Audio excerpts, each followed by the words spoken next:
Aujourd'hui, on se penche sur un projet agro-aquacole au Sénégal qui s'appelle Naïdégué.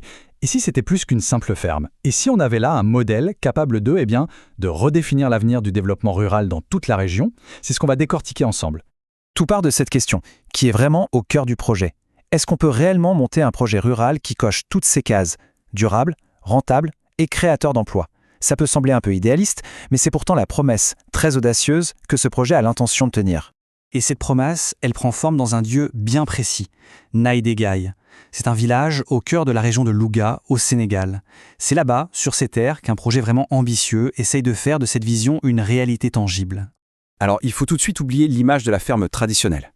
Naïdégué, c'est pensé comme un véritable écosystème, un ensemble intégré, moderne, où tout est connecté et surtout conçu pour être résilient face aux conditions parfois difficiles du Sahel. Mais au fait, pourquoi un tel projet est-il si crucial ? Pour bien le saisir, il faut d'abord jeter un œil aux défis, et ils sont de taille, auxquels les zones rurales sénégalaises font face. En fait, le projet s'attaque à un triple problème. D'un côté, on a un chômage rural qui persiste. De l'autre, une agriculture qui est souvent trop morcelée, pas toujours très rentable.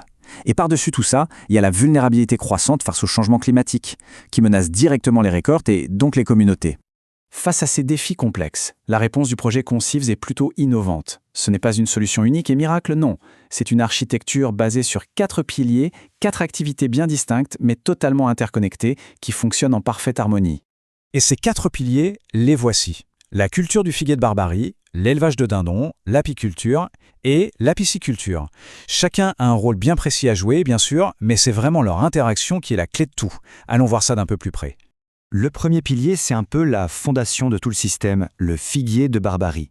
C'est une plante incroyablement résiliente, parfaitement adaptée au climat aride du Sahel, et en plus, ses fruits ont une forte valeur sur le marché. Ensuite, on a l'élevage de dindons. Ça fournit bien sûr des protéines pour l'alimentation locale, c'est important. Mais ça apporte aussi quelque chose d'essentiel au système, le fumier, qui est un engrais naturel de très très haute qualité. Troisième pilier, l'apiculture. Et là, le rôle est double et il est crucial. D'un côté, les abeilles sont indispensables pour polliniser les fleurs des figuiers, ce qui booste les rendements. Et de l'autre, évidemment, elles produisent du miel, qui est un autre produit à forte valeur ajoutée. Et enfin, le quatrième pilier, c'est l'aquaculture. On élève des poissons comme le tilapia ou le poisson-chat dans des bassins. Ça permet de répondre à un besoin de sécurité alimentaire localement, tout en créant une nouvelle source de revenus grâce à la vente. Mais la vraie magie de ce projet, ce n'est pas de regarder ces 4 piliers séparément. Non, le génie, il est dans leur synergie. C'est un modèle circulaire, super intelligent, où chaque élément vient nourrir l'autre. L'idée, c'est que rien ne soit gaspillé. Alors concrètement, comment fonctionne cette boucle? C'est simple et efficace. Le fumier des dindons fertilise la terre pour les figuiers.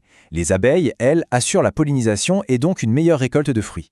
Les déchets des plantes et l'eau des bassins à poissons, qui est pleine de nutriments, eh bien tout ça est réutilisé pour irriguer. Comme le dit le projet, chaque activité renforce les autres. C'est un système qui s'auto-alimente, qui minimise les déchets et qui maximise la valeur créée. Et cette belle synergie, ce n'est pas juste un concept écologique, ça se traduit par un impact social et économique très très concret. D'ailleurs, les chiffres parlent d'eux-mêmes.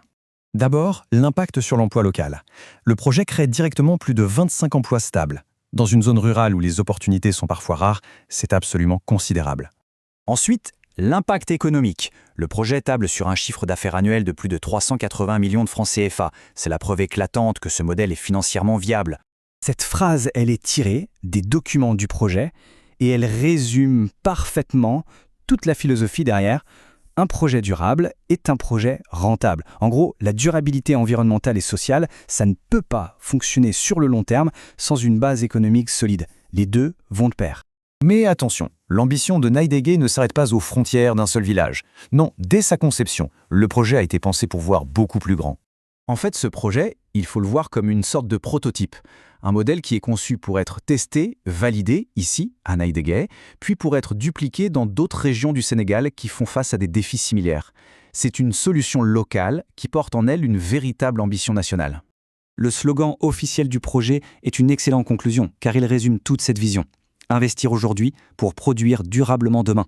C'est un rappel assez puissant qu'un investissement bien pensé aujourd'hui peut vraiment construire un avenir plus résilient, plus prospère pour les générations à venir.